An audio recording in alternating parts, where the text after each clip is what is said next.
झुकले।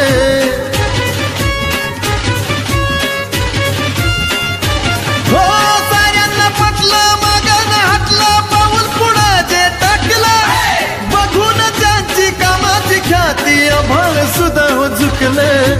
विचार दणकट पोलादी मनगट तरुण पिढीला साधा माणूस साधा पक्का इरादा चहूक